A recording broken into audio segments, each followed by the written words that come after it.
This is Rockin' with J-Man. It's with Butcher Babies. How you doing, girls? Hi. Doing good. Good. That's good. Yeah, and I'm just doing fine. How about you guys? Life is good, man. We're prepping for tour. We're relearning all of our songs and getting everything situated. So can't complain. It's definitely exciting to get back to work. Now I know you have put out a bunch of singles over the past few months. How does it feel to be making music for yourself instead of a label? Oh Oh, gosh, well, awesome.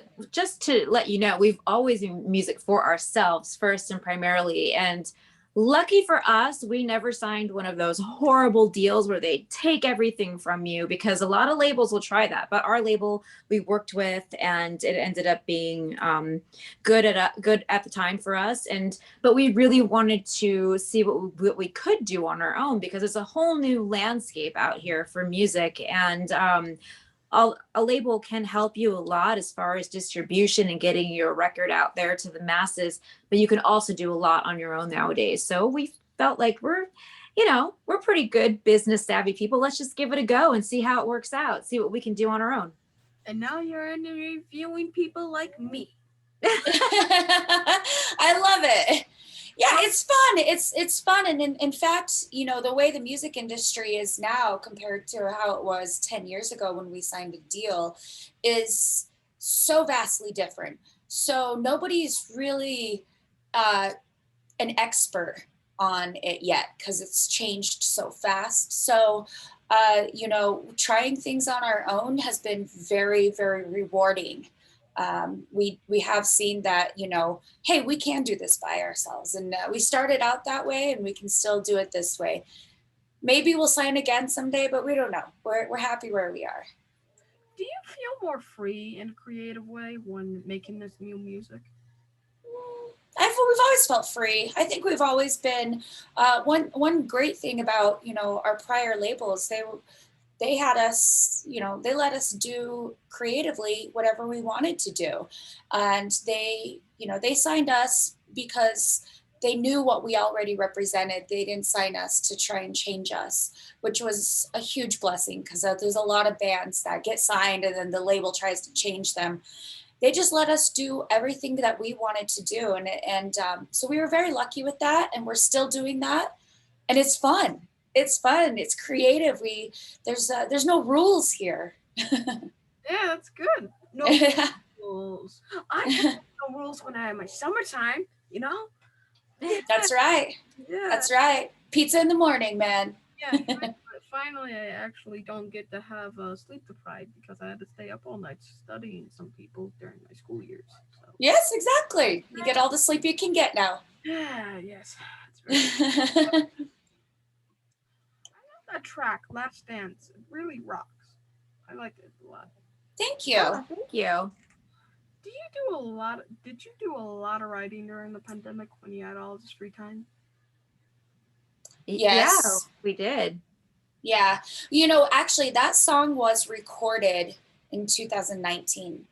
We just didn't release it till now because pretty much everyone took 2020 to just kind of like see what the best moves would be. But yeah, we had been sitting on that song for a long time. But we have done a lot of writing during the pandemic as well. I think a lot of us had almost too much time to write because it's you write till you feel a little bit creatively depleted. Then you sit back and relax, and then you write some more. So it's definitely been a nice change. However, it was hard to find inspiration on things. That's for sure. So, are you just doing singles because you were not able to tour? Yeah, well, we thought it was kind of an interesting way to release music. Back when I was your age, that's how it was done. Everyone just released singles and singles, and then finally an album came out, but they really let each single kind of breathe and let people enjoy it. And they made a big deal about releasing each single, with releasing it as its own CD or own tape, and then putting a lot of special, merch around it. So we wanted to do that, and kind of give people something to look forward to every month, especially in a pandemic. Now, eventually all these songs will be combined into something awesome, but it, you know, we kind of like I said, letting each song have its special moment. One thing that really was a bummer about, I'd say, our last several albums that we released is that there are so many songs on each album that we spent so much time, so much energy perfecting in our eyes. And those songs didn't really get the attention that they deserved. They were just lumped into a group and given to everybody. And so that's what's beautiful about doing singles, is that you can really focus and give all your attention to something that you put your heart and soul into. So that for us is it. I think that more so than anything, that's why we've been doing it this way.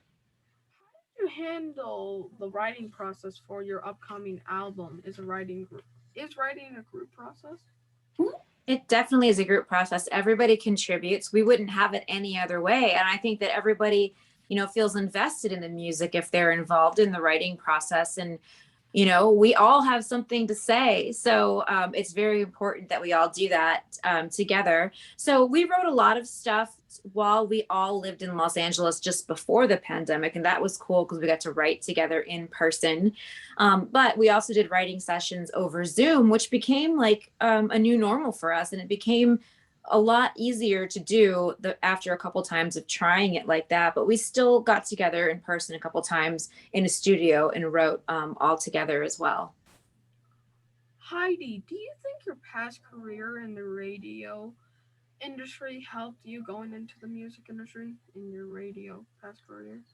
Oh, yeah, absolutely. I think that being a host of any kind is a stepping stone for being able to get on stage and basically orchestrate an entire crowd.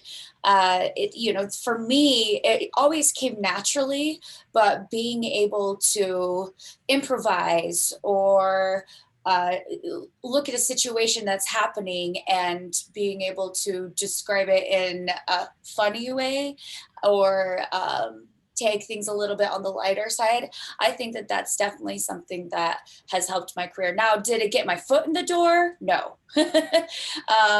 In fact, when I decided that I wanted to do music full time, I basically had to quit radio, which was okay. It was all right. I'd rather be doing this.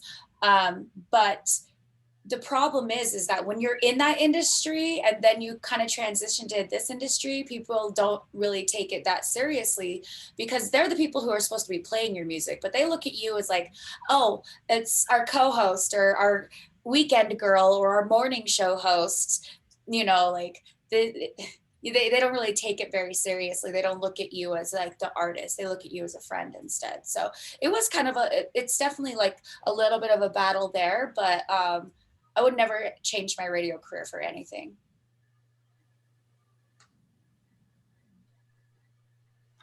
I know I'm sure you hear this all the time, but you both are very beautiful. Oh, get out of here. Well, thank you very much. We're blushing. Yeah. I'm blushing too. You see my face is so red. Now, Carla, I know you're dating Charlie from Anthrax. So, Heidi, are you dating anyone right now? Yes, I've been with our guitar player for 10 years. No. Are either of you guys and younger guys? Okay. Are you guys? Wait, what? Are we into younger guys? Yeah. He's also, you're saying there's a chance. Yeah. I know I have a chance with all the girls. Yeah. You're a jam man. Of course you do. Don't mind. If things don't work out, I'm available. Call me. Maybe give it a few years though. few Yeah, years. maybe a few, Yeah. maybe when I'm 14. I don't know. Maybe. You can see that coming. New world, the new year. 14-year-olds and 30-year-olds. I do have a like a stepdaughter that might be appropriate. She's very pretty, Okay. and she's 15, so the age gap is a little bit nicer. 5 years. I can deal with that. You could do that for sure. How did the pandemic affect you personally? Well, for me, I mean, obviously, I think that everybody went through a little bit of depression because it was a big life change, especially when you have all these things that you're looking forward to. We were supposed to get on a tour bus and start a big tour with a Hell Yeah. And then your whole world is turned upside down. I also had to move across the country to Illinois from my home of the last 20 years, Los Angeles, in the middle of the pandemic, at the beginning of it. So that was hard. And I left all my friends. I left Heidi and Henry. And so I definitely had a little bit of depression, but I just really focused on making art and doing music stuff and just working out and just ways to make myself happy. I think it's very important to learn to adapt to change and kind of kick yourself in the ass to get out of that funk, or else you'll get nothing accomplished, Yeah. I actually had I had a blast.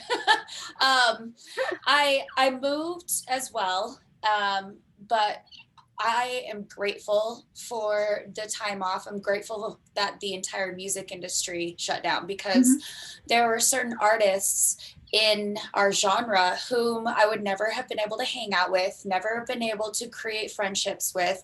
The problem is that when all of our best friends are in the music industry, but we only get to see each other if maybe we're playing the same festival because all of our tours overlap.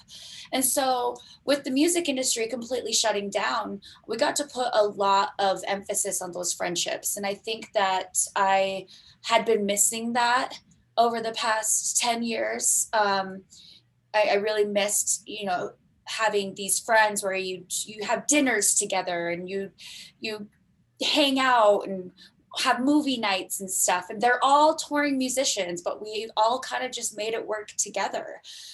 We had movie nights once a week with people in Infected Rain, people in Gemini Syndrome, people in Five Finger Death Punch, people in Mudvayne, and like those. It was just a really cool experience to be able to let those friendships flourish. So I am grateful for the pandemic. But I am more. I'm more excited right now to get the party started again, get back to where, making dreams come true. Yeah, some people might call me a bad person for saying this, but 2021, well, like 2020 and the pandemic was kind of a blessing for some people because Yeah. they had time to write. It kind of turned covers into actually people making their own music because they had time to write, and it made people like me and stuff like that.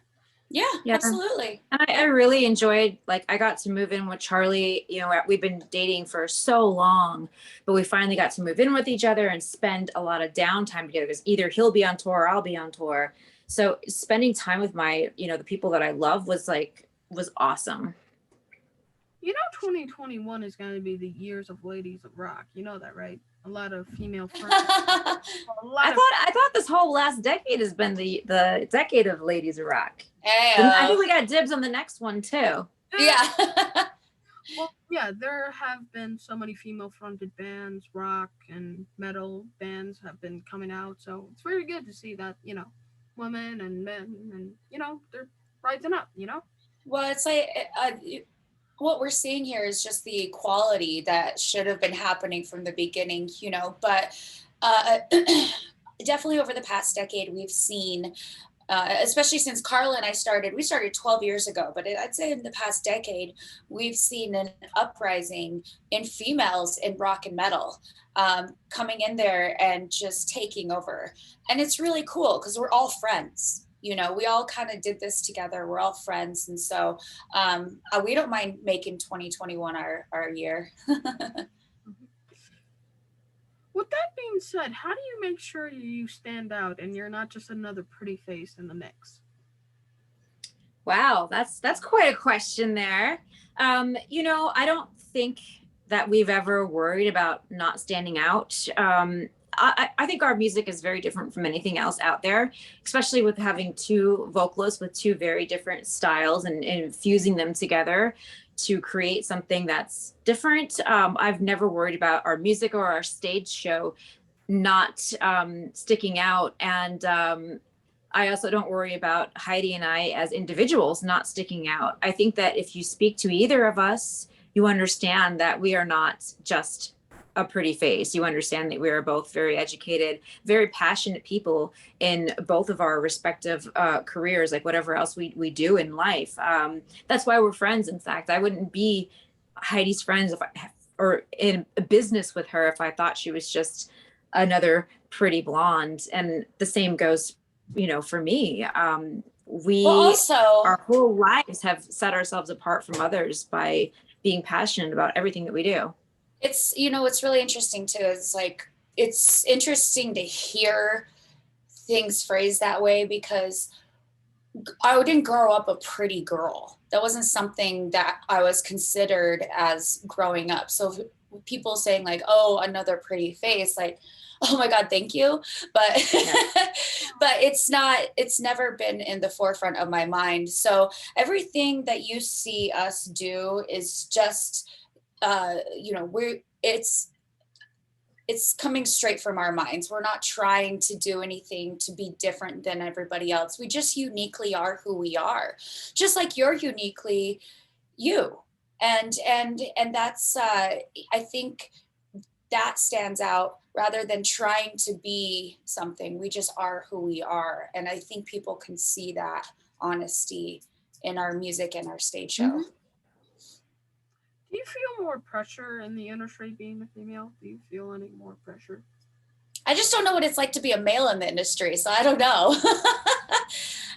Here's the thing is that when we started out, it was definitely a double-edged sword where people wanted to hear the music or wanted to see what it was because they were interested because it was something unique. And then there's people who were like, I want nothing to do with this. Girls don't belong here, blah, blah, blah. But over the past decade, it's not like that anymore. There's not any more pressure to be good or better than so and so. Everyone has, there's room for everyone, and there's room for everyone to be themselves. I think we're all equal, no matter what race we are or gender. We're all equal. We Yes. might look Yeah. different, we might be different. That's all. Yep, absolutely. I love that you look at it that way. That's how it is. But that's how it is, though. Yep. Yeah. Yeah. Does it ever feel like you're battling to stand out in a boys' club? Not really. I honestly don't feel that way. I feel like everybody nowadays, because there's this huge, influx of bands on social media. It's so much easier to be in a band nowadays. If that makes sense. When I was young, to be in a band, you had to move across the country to LA or New York and find a group of people and blah blah blah. And now it's just different. There's more visibility for bands, so I feel like everybody's fighting to be noticed as a band. I don't think it's just women trying to stick out or anything like that. I think it's everybody trying to just say, "Hey, I'm in a band over here. Please check out my stuff." Well, and also like the boys' club, they have one, but we have a girls' club, so that's all right. Girls' club and the boys' club. Yeah, yeah. Do not cross. Now there are a lot of things guys can get away with, like that girls can't get without being judged. What I mean, like a male singer can come out unshowered, messy hair, and just rock out, but a female singer came out, people would be like, "What's up with her? What is she doing?" Yeah. Well, it's changed over the past couple years because when we first started, you come out with your hair fully done and your makeup done. They're like, "Oh my gosh, all they care about is the looks." But then now, if you come out, hair not done, no makeup, baggy, or whatever, like just pajamas, people are like, "Oh, they don't care." Yeah. So but that's always been the case. I mean, men get on stage doing inappropriate things, and on stage and off stage doing inappropriate things. And it's always just kind of been an unspoken rule. You just let them do what they do. I mean, Motley Crue is super open about the things that the gross, so to say, things that they did early on in their career. Now imagine any of us doing something like the things that they did, which I'm sure your parents can fill you in on. Those kind of things would be completely unacceptable for us to do. So it is what it is. It's okay though. I'm kind of a prude as is, so it's all good. That being said, do you put a lot of time getting ready before going on stage? Not really. I think that we can get ready in 10 minutes if we have to. Yep. We don't, before in the past, we probably spent more time, but now it's like we're down to a system, and it doesn't take that long to get ready. We really don't like get that crazy dolled up for shows. Well, here's the thing is that we move around so much on stage and we sweat like crazy. So even if I have the best makeup job before I go on stage, it's just going to sweat off, and I'm going to have to redo it when I get off stage. So it's almost like the bare minimum a little bit, just like here's a little bit of foundation and some eyelashes, and maybe I'll brush my hair. So it's just how it goes. Yeah, I had 3 interviews, no, like 4. I used to have 4, but one guy quit. They had to cancel, so it's for tomorrow. But I got like ready in like only 30 minutes. I had to eat and get ready, brush my hair and stuff like that. But Yeah, you look great. ow, thanks. Nobody really ever told me that. Like that. You look fantastic. What the, do you regret your early choices, like wearing tape, like only tape years ago? No. No. It had Honestly, a meaning. It had a meaning, and it was a snapshot in time. And when we started playing music together, we were just two friends. We used to be in a cover band together.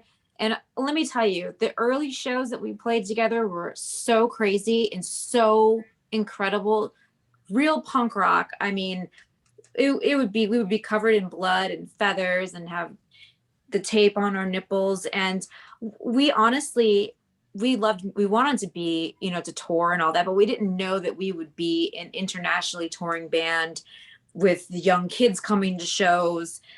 So we didn't think about stuff like that. We were just our intentions were very pure. We just wanted to go out there and have a great time with our friends and put on an amazing show. And, we took that look with us into Butcher Babies. And I mean, it's a snapshot in time. Like I said, I don't regret a thing about it. No, I mean, honestly, so I don't know, Jam, if you're familiar with Wendy O. Williams, but she's the first female in rock and metal who really went out there, and she told everyone, like, hey, you know what? You can't tell me what to look like. You can't tell me what to sound like. You can't tell me, the music I'm supposed to make. I'm going to go out there and I'm going to do it for myself. She went out there with a full on intention of, I'm going to say it, fucking shit up. That's what she did. And so, one of her singles that we used to cover was called Butcher Baby. So that's where the name comes from. She also used to wear that attire. And so that's where the look came from, the attitude, everything.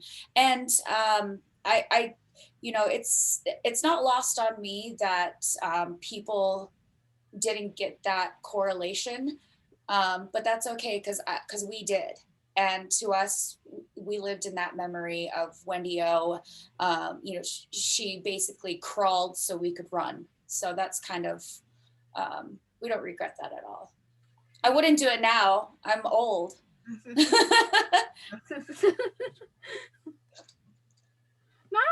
Now I have to ask you something of something serious. I have asked this question to a lot of guys, but never a woman.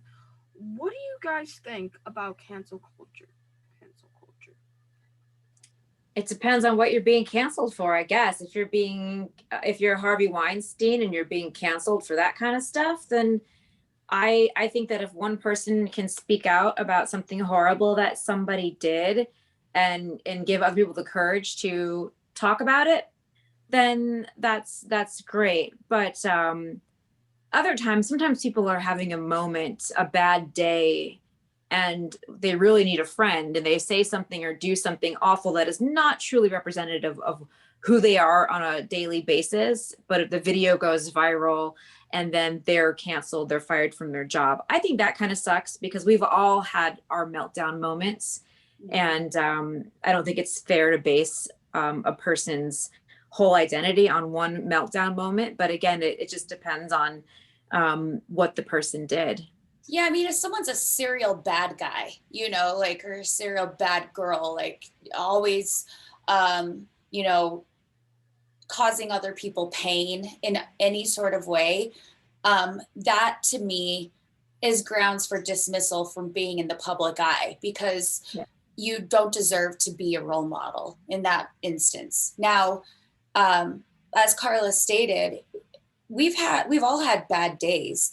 You know, someone in a venue might be like, "Oh my God, that girl from Butcher Baby, she's super rude." And maybe what happened is I twisted my ankle on stage and walked off, and I didn't hear someone saying hi, you know, or something like that. Like that kind of stuff doesn't deserve to be canceled. Or if someone's just having a bad day or they make one bad decision, but someone who's constantly screwing over other people or doing bad things behind the scenes, yeah, call them out. Who cares? You know, that's, like I said, they don't deserve to be a role model. Now, help me understand this in a situation like Marilyn Manson. If any of these alleged things that were said that he has done to you, would either of you wait years to say something, or would you bring it up right away? You can't. First, I'm not gonna talk about Marilyn Manson, but I will say this: you can't always victim shame someone for not coming out with something at the time. Sometimes you're so scarred from something that you cannot talk about it for a while. Would I bring something up right away? Yes, probably, because that's my personality. But you can't ever blame someone for not saying something right away, because they may not be in the mental state to do so. We also don't know the reality of anything. It's really like, I mean, you can't say, "Oh, I would or I wouldn't," because you don't know the individual situation. So it's not, but at the same time, like, I'm not going to comment on specifics with anything about, you know, Marilyn Manson or anyone in our industry. I can get, like, if they threaten them, like, "I'll kill you if you say anything," but it just, like, it's just sometimes it's weird to not bring it up after like 20 or 15 years. No, I don't think it's weird. I mean, I think some people are so threatened by, I mean, even look at people who are hurt by a family member and they don't say anything for years. It's just you can't always know what's going on in someone's head when they've been through a traumatic occurrence. Experience. And it's a very hard thing. So you really can't judge someone for not coming out and saying things. I can get that. I could be terrified. I would be terrified if that happened. I could get that, but things happened. Yeah. So you have a huge tour coming up. How did you decide to play on Goliath for this tour? Well, we played it at a live stream during the pandemic, and we just thought it would be kind of fun rather than like going and seeing a normal concert, giving people the opportunity to hear that album that we wrote like 12 years ago. So, and it was fun for us too, to relearn the songs. But it had such a great response and people were so excited about it. We thought, you know what, fuck it, let's tour on it. And it's our, last year was our 10-year anniversary from our very first show, even though we've been together for 12 years. It was the anniversary of our very first show last year. So 10 years, and we were just like, you know what, let's play those songs that we played 10 years ago. So it's fun. Are you going to be playing your new music and fan favorites as well? Yeah, we're going to play a couple fan favorites and then some of the new songs that we've been releasing, including another one that we're releasing on August 27th. So it's going to be a really, really awesome show. If Butcher Babies never came out, what do you think your career would be? Heidi, do you think you would have been a track star or stunt double? And you are still friends with Jamie Presley? I'm not still friends with her. No, I just did. I was just her stunt double for My Name Is Earl. Um, no, I would be in radio. I'd still be doing radio. Yeah. I did, acting for a while, but honestly, it's not my favorite thing in the world. I love radio, so I would still be doing that, and someday I'll probably go back. Carla, would you be a full time artist, or would you have your own empire with your comics and movies based on them? I might just be a mortician still. That's what I was doing when I started touring with Butcher Babies. But I don't know because um, I was inspired to create art again because we were touring. So I don't know if I would be doing as much art as I do now if I hadn't gotten the itch again being on the road. So it's hard to say. I don't like to think about what I'd be doing otherwise because music was my dream since I was a kid, music and art were my dreams. And then, I had a real job for a while, but I like to think that I would be still doing music somehow, but wouldn't be with my Heidi. So I don't know. I think things work out the way they were supposed to. What is your favorite memory from playing on a show? From of playing a show?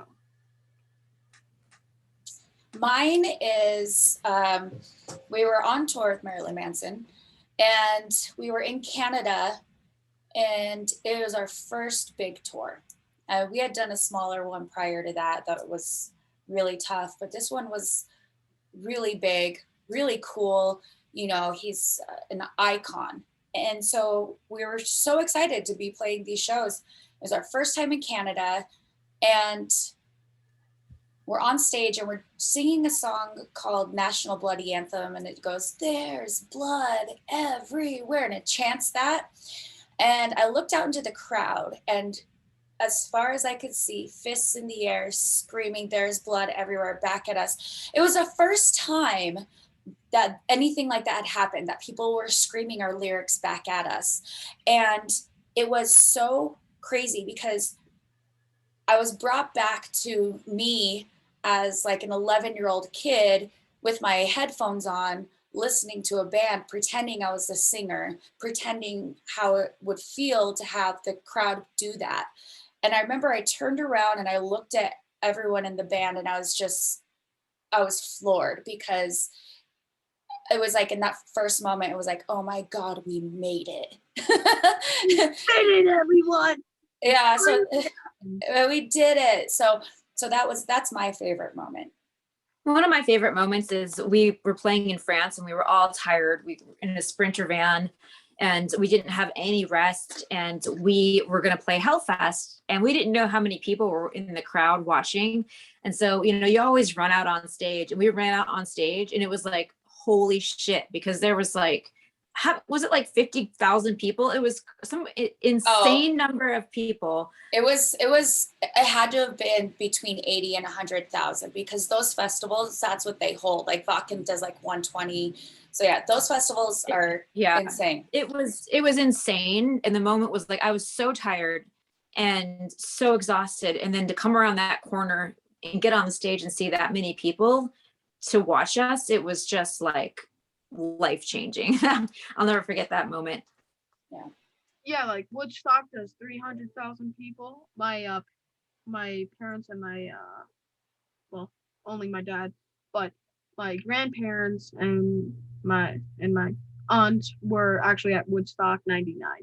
They said it was fun time. Yeah, that's except for the Sunday part, but that's it. Yeah, we'll just let that part go. Let's just let that part go with the fires and everything. Yeah. What is your worst memory from playing a show? I think worst memory is, like, people forget sometimes that we're just normal people and we have days. And I had experienced a death in the family, and then there were other things that were going on, and I couldn't stop crying on stage, like uncontrollable crying on stage. So that was probably the worst memory. But we're really grateful every time that we step on stage, to be honest. You know, it's even though on days where we're tired or anything, but you know, as a music fan, going to a show is one of the most exciting experiences of my life. And I remember that every time I step on stage and I see the crowd, you know. So but real life happens sometimes, and you have to still get up and you still have to play a show because it's your job. But that'd just be my worst. I think the worst shows are always the ones where you have some like mental issue that's happening, like, you know, some fight with somebody that you have to think about while you're on stage. At least, you know, music is still an form of escape for me. So that helps if I'm, you know, upset with someone or having a, you know, an argument with someone. I tend to snap out of it on stage, but sometimes it's really, really hard. If you could make your dream tour, who would be on the bill? Rammstein and Garth Brooks. That sounds fair. I'll be a part of that show. Yeah, and us, obviously. Yeah, you know, like, yeah, I get that. What's next? Maybe, oh wait, did you have to say something? I was gonna say maybe Pantera. You know, yeah, we'll throw some Pantera in there too. Yeah, maybe Ozzy. You know, anybody really. Yeah. Anybody. Frank Sinatra, you know, Frank Sinatra. Frank Sinatra would be. I would totally do that. Absolutely, I do love Frank. I really do love Frank too. Yeah. What's next for you? We're going on tour. Yeah. We're going on tour. Yeah. So that's really what's up. We have some rehearsals coming up in a couple of weeks here. So everyone's going to be making their way to Las Vegas, and we're going to be rehearsing here, which is going to be so much fun.